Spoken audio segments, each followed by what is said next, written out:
So, CM Punk versus Bron Breakker.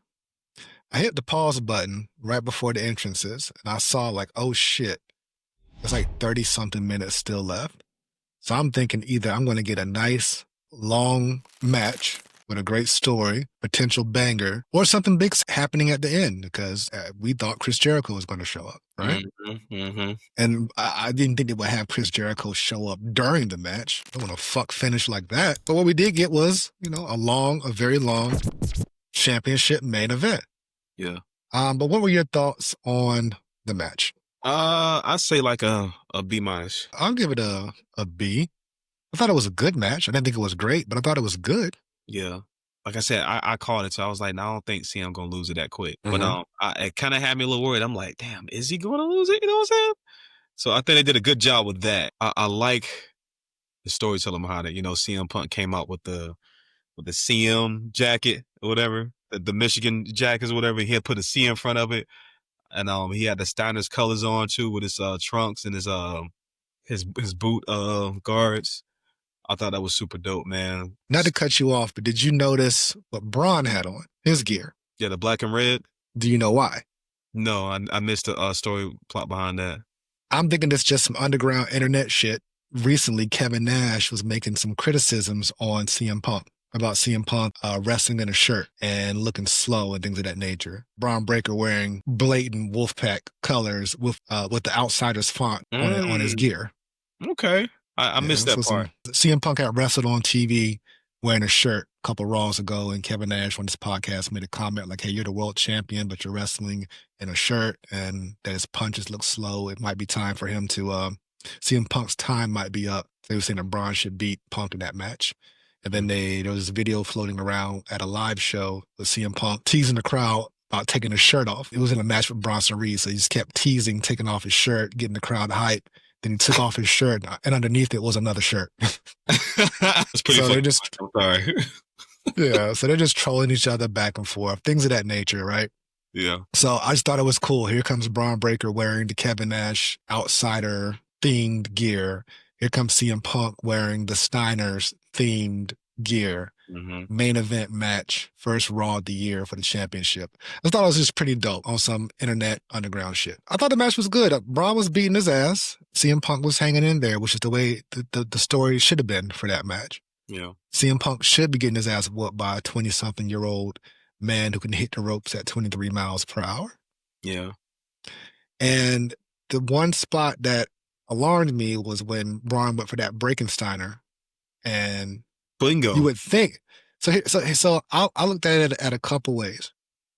One, at first I didn't think it was a botch. I thought it was a counter. I thought that CM Punk held on and Bron slipped off. And then CM Punk hit the elbow and they just continue on. But then when they did the spot again, I realized, oh, that was a botch. It was a mess up. Exactly. Because why would you do the same spot again? At least go to another corner or something. I said I peeped that too, so that's why I kind of like, gave it the grade I gave. That little one part was like, oh shit, they fucked up. So it was like, at least, you know what I'm saying? And I'm not taking nothing away from them, man. I salute to both of these gentlemen. Salute to both of you guys for doing what you're doing. We appreciate you. But just we see things like that. Especially if you're doing the same exact spot. It's like, wait a minute, didn't you just try to do that? You know what I'm saying? Like, it was clean enough to where it could have just been seen as CM Punk held onto the ropes and Bron slipped. That makes sense. Logical to me. And then while I'm on the rope, let me get up and just hit you with this elbow drop. Now let's move on to whatever was next. But I still give CM Punk the credit for being a veteran, knowing, all right, let me just do something right now. Let me hit you with this elbow off the second rope versus climbing to the top. Yeah, he's quick on his feet. He's quick, he's a damn technician in the ring. Right. But then we get the shenanigans, which had me believing that, oh shit, Bron might get the title because the Vision came out, but they were cut off by Ray, Dragon Lee, and Penta, which is a 6-man match that I would love to see. Can't wait for them to do that on television. I'll pay to see that. The Luchadors ran off the Vision to the back. Now we're back to a one-on-one. And I'm thinking that, all right, we're getting CM Punk set up for that spear, but the spear never happened. But what did happen was Bron doing that very impressive top rope elbow drop onto the announce table. Yeah, that was pretty wild. Which is pretty dope.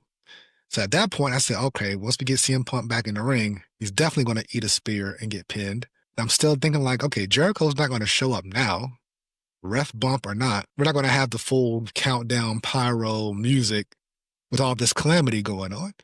Yeah. But unfortunately, rookie mistake. He went for the spear, him being Bron. CM Punk countered, got him into GTS, got the pin, and CM Punk still the champion. And Braun Breaker is sitting bewildered in the aisle, and we go off of air. Mm-hmm. Oh, and CM Punk got his hands on Paul Heyman, got to give him a little work punch action. Didn't get the pop that I thought it was going to get, but needless to say, I thought it was a good match. And I think Braun had a great performance and a great display. Yeah, I think when he does hit that spear, it's lights out. Night. Yeah. But for now, to see him as a threat in his first ever world title attempt, good job. I'm with it. Mm-hmm. Eventually, he will beat CM Punk. Eventually. Or even Cody. I think it's going to be the world championship, the first title he gets. Yeah. It's all about timing. I think Gunther going to be the one to pull that world title back off of CM Punk. So when's Braun going to get it? Is Braun going to be the world champion in 2026? No. Either champ, either side. I say 2027. 2027. The way time is flying, you got to be strategic with the way you move that title around, right? You can't be hot potato and have 6 new champions or have the belt switch hands that many times in one calendar year, you know? But I think that was just a taste.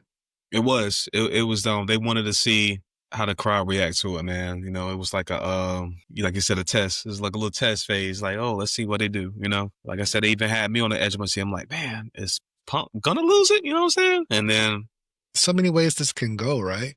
Like, when's Seth coming back? When's Roman coming back? You know, it's so many people involved, man. That whole Vision story. I think right now the world title's on ice until the Rumble. Oh yeah, for sure. Oh, LA Knight still got to come back. They did what they did to LA Knight. Yeah, the Vision got a lot of enemies. And they got receipts, man. They got a lot of enemies. Good job telling that story. Nice problem to have, don't you think? Beautiful problem to have. Let's see what they do.